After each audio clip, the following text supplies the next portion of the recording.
Hello and welcome to the Daily Millwall for Thursday the 27th of March 2025. Now, I've just told you the date of this. It's the 27th of March.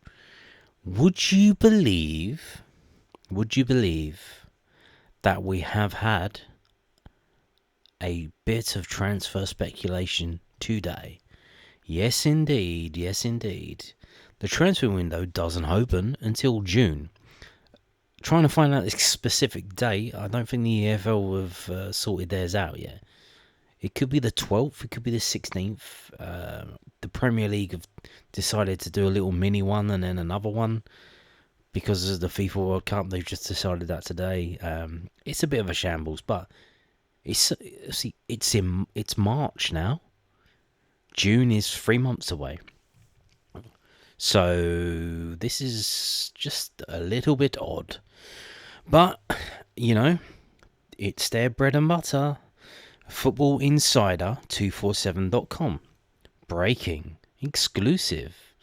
Semicolon. Millwall and Hibernian race to sign Jordan Thomas. Who? Exactly. Millwall and Hibernian are among a number of clubs tracking informed Cheltenham Town winger Jordan Thomas, sources have told Football Insider. Scouts from both clubs were among a host of sides in attendance to watch Thomas during Cheltenham's 1-0 defeat against MK Dons last weekend. The 23-year-old is currently playing his first full season in professional football after moving from non-league Bath City in February 2024. The skillful attacker has made 11 goal contributions in all competitions for Cheltenham so far this season to bring him onto the radar of clubs higher up the pyramid. Thomas will have just 1 year remaining on his contract with the League Two club in June and could be allowed to leave for a significant fee. Millwall are among the clubs currently leading the race to sign Thomas in the summer transfer window as they plan to bolster Alex Neil's squad. They've been looking to add a new winger to their squad since losing Romain Esse to rivals Crystal Palace during the January transfer window. Now the Cheltenham Star has emerged high on their list of targets, but a deal will not be easy to pull off given the extensive interest in his signature. Hibernian, meanwhile, are aiming for European qualification for the second time in 3 seasons as they currently sit third in the SPFL table. They are planning to bolster their squad depth to give themselves a better chance of progressing into the league stage after being knocked out by Aston Villa in the 23-24 playoff round. Millwall have retained an outside hope of securing a playoff place in the late stages of the season as they remain just 6 points short of 6th placed West Brom. Shock promotion to the Premier League will greatly bolster their transfer key this summer as they continue plan to strengthen their squad. As things stand though, they are planning to be shrewd in their business ahead of Neil's first full season as manager since his appointment in December 2024. Okay, so basically we sent scouts. As you know, we send scouts to a lot of places to look at a lot of players. Doesn't mean we're going to buy them, doesn't mean we're going to make an offer. It does get interesting when you send a scout and then you send a scout again and then you send a scout again and then he comes along with a friend and that friend's name is Steve Gallen. So once that happens, then you go, oh, okay, they're getting serious now because there's a lot of money about to be dished out and they want to make sure they're doing their due diligence. So, who is Jordan Thomas? Who is this? Who are you? Who are you? Well, this is the Cheltenham page from whoscore.com. And this is their ratings for the players so far this season. He has got 6.97. He's their second best player. He's 23 years old. He's listed as an attacking midfielder in parentheses on the right hand side. He's started 24 games, came on as a sub in 8, he's played 2,219 minutes, scoring 5 goals and 2 assists. His shots per game is 1.8, which seems quite good. Man of the matches, 5. Now, man of the match in this case means the player in the whoscore.com match report for each game, who's got the highest score between both teams involved in that game. But he has the most for Cheltenham. So there you go. That's quite good. So, But this is League Two. If you didn't know, did I mention it? Cheltenham in League Two, not League One, League Two. Okay. So far so good. Let's look at this. Let's go back up. So this is his page, Jordan Thomas's page on whoscored.com. As you can see so far, in the League Cup, he played 58 minutes, got a rating of 7.21. Seems quite good. In League Two, as we've just seen, 6.97. His passing is 64.7. So, and that is mentioned below. But he, as you can see here, look at this. He has played in a number of positions, which, given our smallish squad, is quite handy to have someone who can play here, and then here, or here, or here, or here. So far this season, he's played as attacking right midfielder 18 times. He's been a central midfielder 3 times, and he got 8.06 there. He's played as a left winger 2 times, got 7.34. Played as a number 10 once, got 7.48 rating, and just played as a basic right midfielder once. His strengths is dribbling, but his weakness is holding on to the ball and passing. Alright. He likes to dribble. He likes to dribble. He likes to dribble. He likes to cut inside. So there you go. Here's some matches, but we're going to move on to this, and we can get a better look at the matches. This is a list of all his matches this season, and it looks pretty good. These are his ratings, and you can see when he scores, he gets a man of the match. Interesting. Scored 2 against Colchester, away at Colchester. Got man of the match at against Port Vale. Scored there. Got the star means he got man of the match. So again, scores 8.46 against Salford City. Only played 32 minutes here. Scores. So he's only played 32 minutes in the game. He scored and he's got the man of the match. How bad were the rest of the players? But he played 32 minutes. I assume he came on in the 60th minute. He scored, and he got a rating of 7.93, which was enough to give him the highest rating in the match from 32 minutes of football. So that suggests he's a game changer. And as, again, he scores, gets the man of the match, 8.32 rating. And as you go down these ratings, you can see that they're pretty good. They're pretty consistent. Mid-6s and above. There's only one where he's got a bad score. That's 5.91. And, got a yellow card. 45 minutes. So that would lead you to suggest, did he start the game and get yanked off at half-time because he was so bad? No, he actually came on at half-time. I think they were just up against it.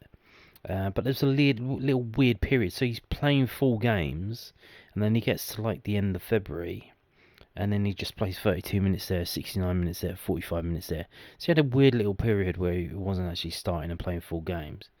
But, still did enough to score and get a man of the match in one game. And then, obviously, the lowest score he had all season. But obviously, this is League Two. Now, we already signed a player from League Two. Do you remember?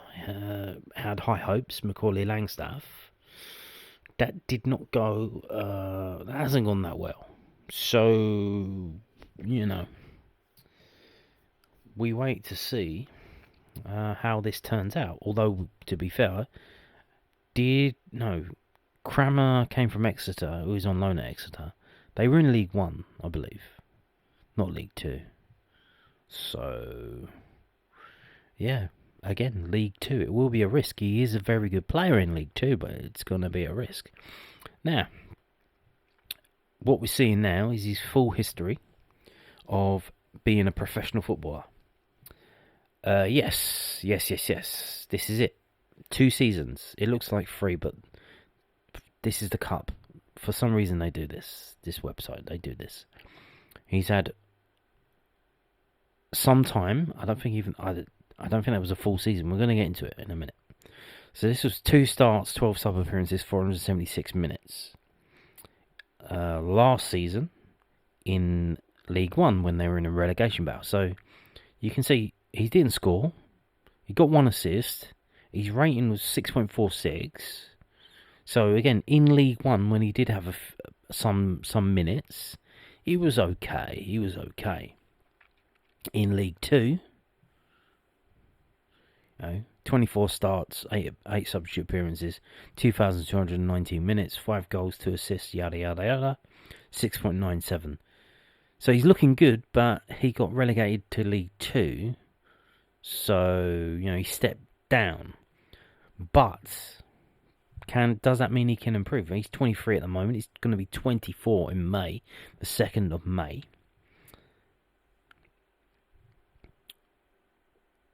He has only had 2 seasons as a pro, because if we go to his Wikipedia page, Jordan Thomas, footballer, born May 2001, Jordan Reese Thomas, a winger.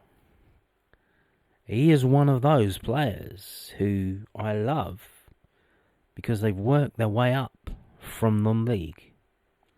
In this day and age, you think it doesn't go on, it does go on. It does happen.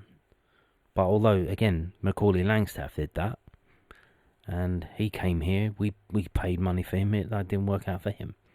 But, Bangor Williams was having trials with all of these teams around London and elsewhere, and they all said no, and then he decided, you know what, he just goes to Tooting and Mitcham and goes there, and he plays week in and week out, because if he's good enough to get a trial at Premier League teams for their academies, he's certainly good enough to start every week for Tooting and Mitcham, and he does, and the rest is history.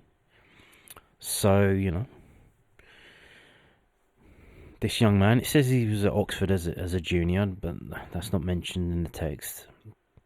They say as his senior career was with Didcot Town.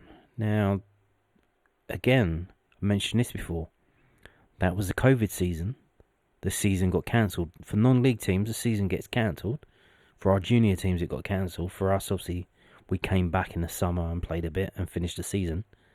But for these guys, it just got cancelled. So that's another thing that I've mentioned before.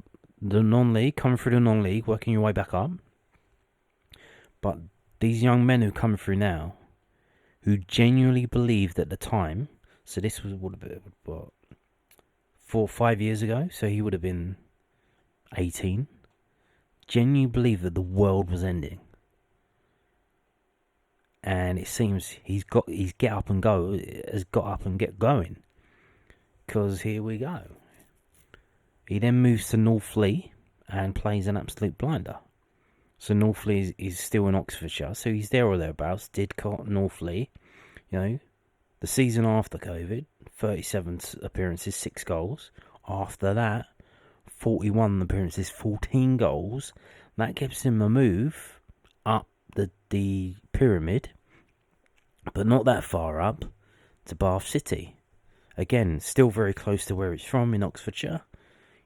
Bath is in Somerset. 28 appearances, 10 goals. And then now you think, oh, that's kind of good for a season. That was for half of the season. Look, Thomas joined National League South club Bath City. Following an impressive start to the season, Thomas was linked with a number of Championship clubs. On the 1st of February 2024, he signed for League One club Cheltenham Town. So he joined Bath in June and left them in February. He played so well in the first half of the season that he then moved to Cheltenham Town. So the numbers here, 28 and 10, that's from half of the season.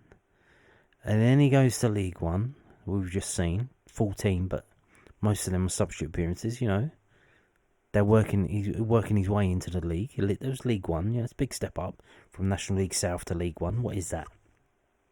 That's like 3 steps up. Bit tough. down to League Two, and he's back playing a blinder. But then, if we buy him in the summer, he's got to go jump up another 2 leagues. Can he do it? It's going to be tough. It's not going to be easy, but you wouldn't put it past him, being what he's been through and whatnot. But another thing, like I said, he stayed local to where he's from. Didcot, Northley, Bath, Cheltenham. You would imagine, if he had an options of someone close to like Bristol City or someone like that, would he go there, or would he still come to us? I don't know, but so he seems a very good player, but there are questions whether he can make the step up. We did sign a winger from League Two. This wasn't under Steve Gallen; it was from before. That was Adam Mayer. What's happened to him? He's out on loan with Bromley playing as a left back. What's that about? So yeah, be careful. Now, moving on to this, we are back, baby. We are back. Training today at the training ground. Lovely summer day. Well, it's not summer, but sunny day.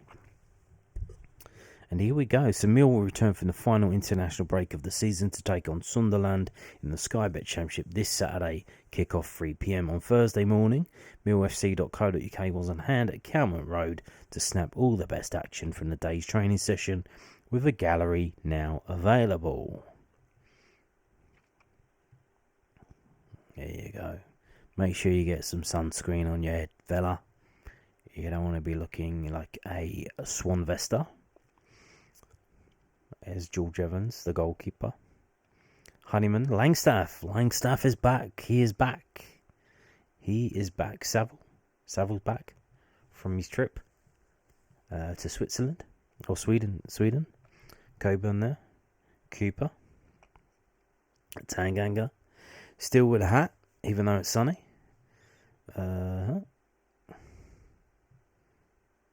Cundle. Jensen, Ivanovic, Ryan Leonard. Ryan is back. How's his calf looking? It's alright. Wintle. Yep. RBW, Bangor Williams. Anamaku there. Kramer, he's had a haircut apparently. Big news, he's had a haircut. Zach Sturge, number 58. Maku. AJ Matthews training with the first team. Joe Bryan. Murray Wallace still there. George Saville. What's he? Has he got something written on the bottom of his shoe?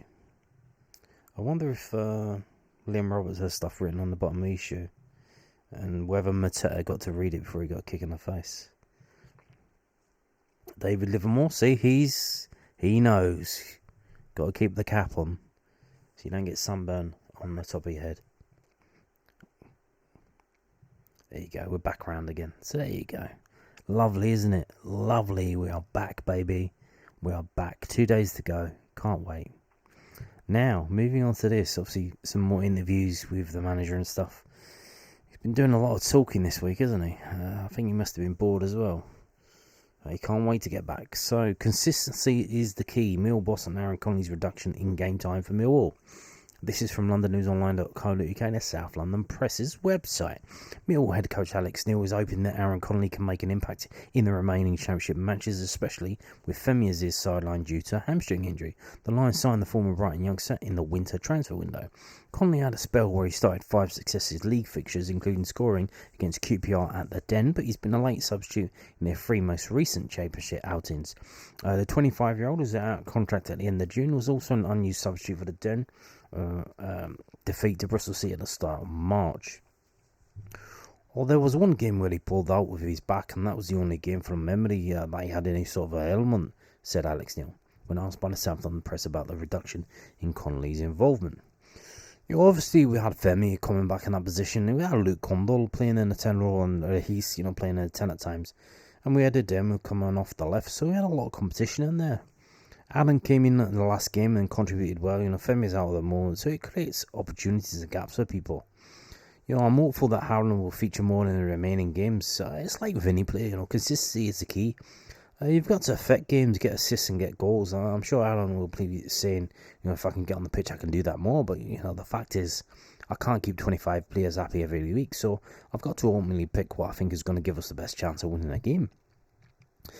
Because we lack straight line running off the right, in terms of pure pace, we tend to go with that off the left. Hence the reason Femi and Edo fill that area. Because we lack straight line running off the right, in terms of pure pace, we tend to go with that off the left. Hence the reason Femi and Ado fill that area. So we don't have anyone right-footed who can run. Okay. I think Alan prefers to play off the left than he does the right, and that's sort of where he's come into conflict a little bit. But he's been doing just fine. Obviously, again, if you're building for the future long term, if they know they're not gonna, if they've decided, we're not gonna give this guy a contract, then why would they play him?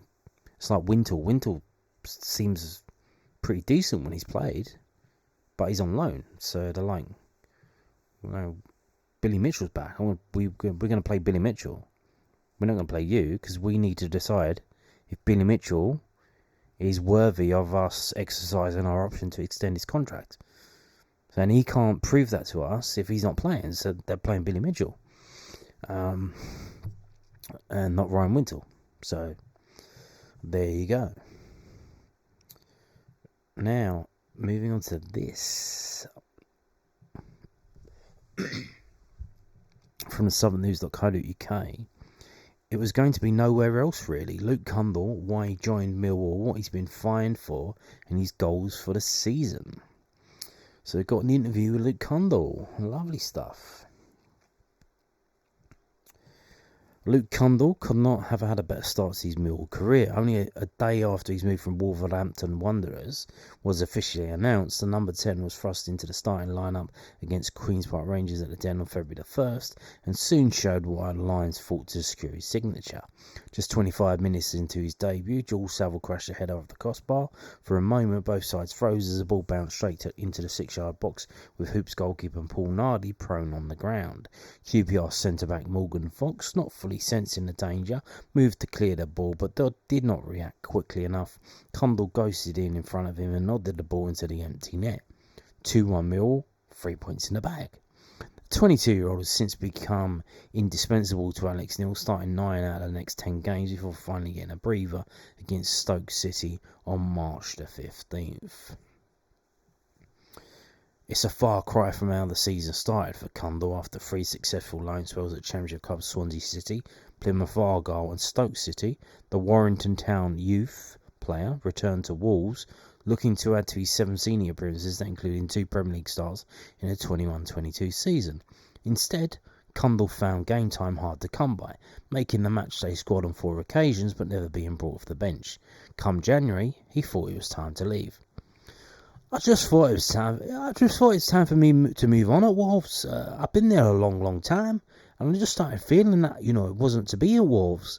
I obviously wanted to move on and come back to the Championship and play football, and I spoke with the manager here, and I had a really good chat with him, and it was going to be nowhere else, really. I just wanted to come here. He doesn't just say things you want to hear, I felt like it was all truthful, what he was saying, and that's a big part for me. For a manager and a player relationship, trust and honesty is the best way forward. Cundle has enjoyed working with Neil so far. Always really detailed, so when you get out onto the pitch, everyone of us knows what we're doing with and without the ball. And he's very clear and very open, in how he comes across. And I think that's good for the players as well, There's no 50-50s in your head. You know what you're doing, and it makes it a lot easier for you. This break gives him the time to get some more ideas across, because obviously every game has been Saturday, Tuesday, Saturday, Wednesday. Cundle has also enjoyed integrating into a squad that has a strong leadership group at his core. Oh, we've got a nice mixture, to be honest. There's a lot of senior heads in the group which, lead the group every day, timings and stuff like this. And it's just little things around the training ground, which you probably don't see from the outside. But that all helps, I've just enjoyed my first couple of months here, meeting the lads and getting to know them all. Part of the dressing room culture is fines for infractions, and Cundle has fallen afoul of the rules a few times. Oh, there's all sorts of fines in that changing room. Oh, my goodness. It goes across me sometimes, but, if I have a fine, you just pay it. There are all sorts of stupid ones as well. If you drink anything but water in the changing room, it's a fine. That one baffled me, but like I said, I'll pick things up on the job, so you've just got to kind of look around and see what people are getting fined for, and just do it your own way. Cundle has managed to avoid an initiation ceremony so far. To be honest, they don't do it here. I think you only do it in pre-season get-together, so I got away with that one, to be honest. When asked if he would sing a song in pre-season, Cundle joked, "No, too long in then, that's my excuse. It'll be like 6 months by then." Cundle has become one of the most reliable names on the team sheet over the past 2 months, but playing so many games started to affect him before the break. I think the break came at a good time for me personally, going from playing no games at the start of the season to playing near enough every game. I thought the last few weeks, it took a toll on me, I felt it in the game, and I wasn't where I wanted to be, the standards I'm normally at. The break came at a good time, and hopefully now I'm refreshed and I'm ready to go. With 8 games left in the season, and the Lions 6 points off the playoff spots, Cundle wants to stay in the hunt without putting too much pressure on himself or the team. Oh, for the team, our goal is, can we keep our season alive as much as possible? Obviously, it's 6 points, but 6 points is a lot, But also in the same breath, it's not because within a week in the championship we can pick it up and get there. So I think we will try and take it game by game, really. Personally, like I said, I feel like my levels have dropped off a bit in recent weeks. So I'll probably just try and get back to those levels and try and score goals and, help the team win games. That would be nice. That would be nice. So now, moving on to this. The rumours seem to be true, but we have to wait for more details. So if you didn't know, the rumour is that we're going back to the Pinatar Arena in Murcia for pre-season. It seemed to be a big success, so why change a winning formula? Let's just do the same thing again. And this is from londonnewsonline.co.uk, published this, so Richard Corley, if he's publishing this, it probably means, they probably gave him permission to put it out there. Mill have some pre-season plans in place with overseas training camp details finalised. Mill have sorted their plans for the next pre-season training camp, which will again be abroad. The Lions have 8 matches left to play in the Championship, starting with an away trip to Sunderland on Saturday. Last season, the South Londoners went out to, it's this season, last summer, it's this season, because the season starts, when you come back for pre-season, so last summer. The South Londoners went out to Spain and played 2 friendlies at the Pinatar Arena against Nottingham Forest and Real Murcia, where support was able to attend and watch on Millwall TV, which was nice. Millwall head coach Alex Neil has confirmed that preparations have already been made for the trip away before the 25-26 campaign begins. Oh, that's all been finalised now, the Scot told the South London Press. There wasn't anything in place, but we've got a couple of agents, not football ones, agents for pre-season. So what, like travel agents then? They basically set up the camp for you and you provide the opponents where the training pitch is going to be and what the hotel looks like, what the gym looks like, and there were 3 or 4 options with a few different people, but we finalised where we're going to be and what we're doing. It won't be UK based, and I believe there will be access for fans to come. Oh, interesting. So maybe it's not Murcia then, because why would you? Maybe it was one of the options. 4 options, and they've chosen one. We'll see. But what are the options? So if they're doing a travel agency for pre-season football things, as we discussed in terms of, we've just had Danny Kelly gone to the Pinatar Arena with Scotland under-21s.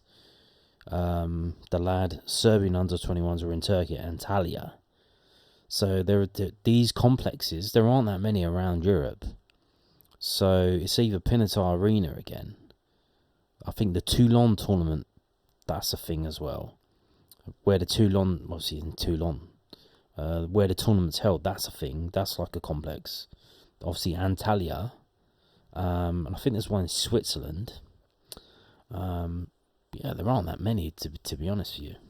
These kind of like places that are like hotels with like football facilities attached to them and stuff like that.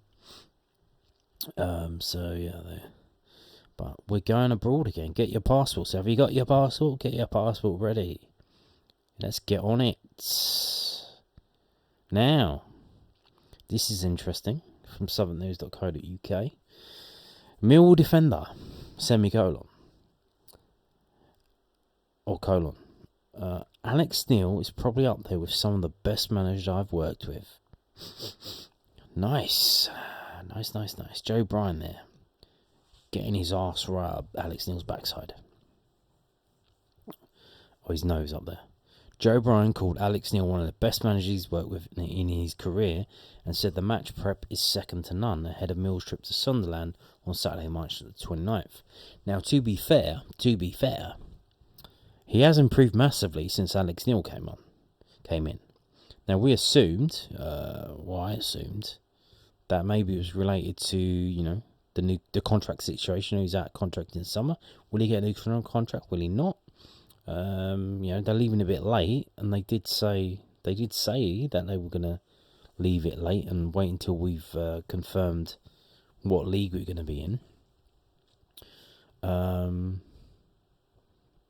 So one assumes that, maybe he's been speaking to other clubs and they're not really that interested, and maybe that's ignited his performances at Millwall.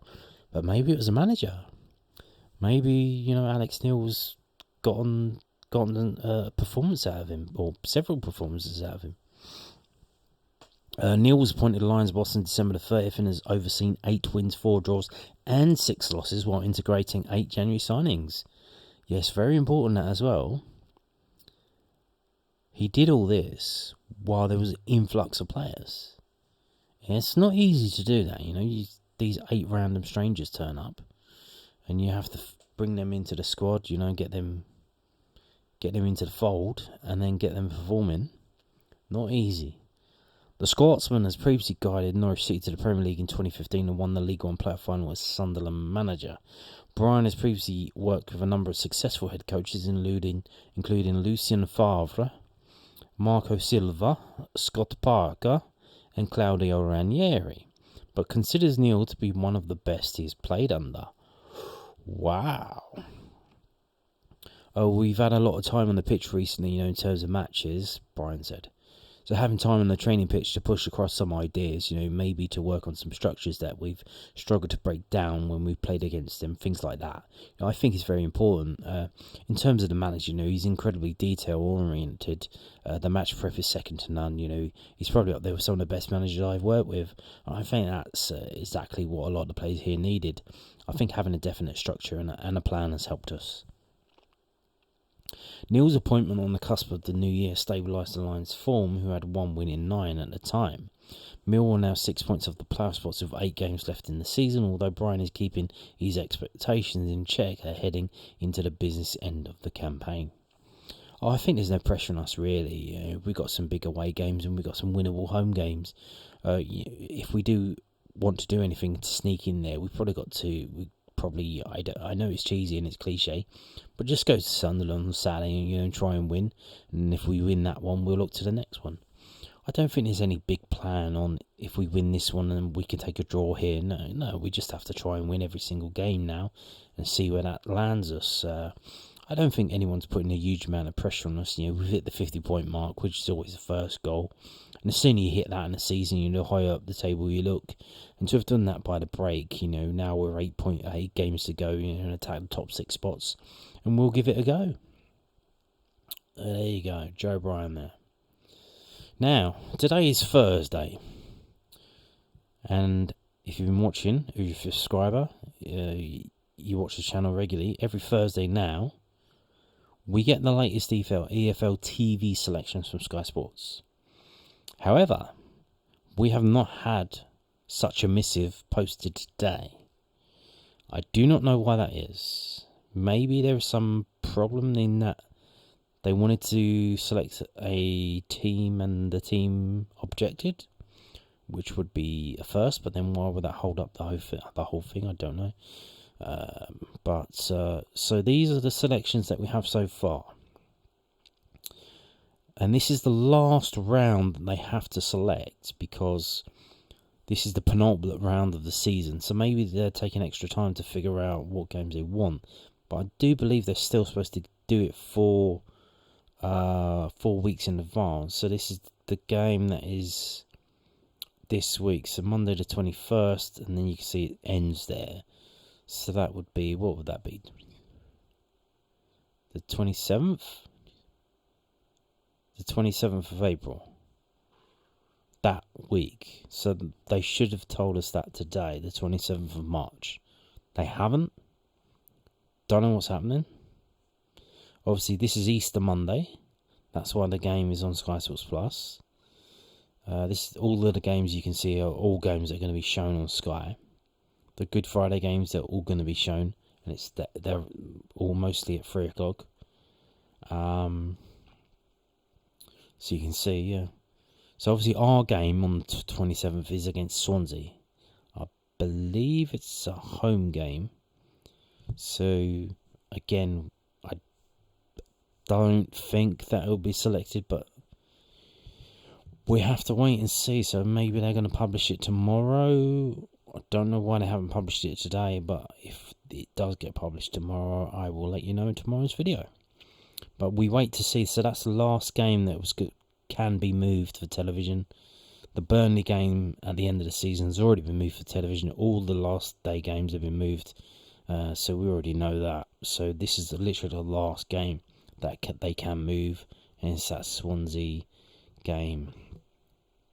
Now moving on to this. The Loan Watch. From millwallfc.co.uk.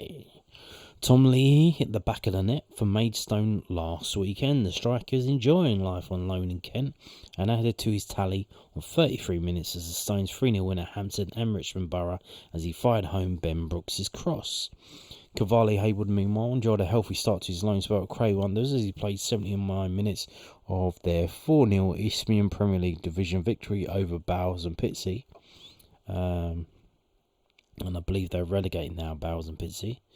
Adam Mayer played the full match, presumably at left back, and Kamal Grant was absent, as Bromley suffered a 2-1 loss at Carlisle United in Sky Bet League 2, with Chinockley featuring 2 matches for Woking as they lost 1-0 at Wealdstone and drew 0-0 against FC Halifax Town. Yeah, very serious concerns at Woking. They are in a relegation scrap. Interesting that they don't mention Shamal Lawson, who is on loan there. But like I said, I think he's one of the players going to be released in the summer. So, but interesting they don't mention him, because he played for them as well. Kevin Nisbet and Zion Fleming will not stop talking about Zion Fleming. He's not on loan. He has played enough games to be the transfer is going to be completed. He's not on loan. Kevin Nisbet was not in action due to international break, with Henry Hearn currently rehabilitating from injury whilst on loan at Hornchurch. So there you go. And these are the games. Presumably Henry Hearn's not going to be at Hornchurch versus Western-super-Mare. Obviously this Saturday, Millwall away up at Sunderland. So if you're not travelling up to Sunderland, maybe go to Cray Wonders versus Dover Athletic, or Maidstone United versus Boreham Wood.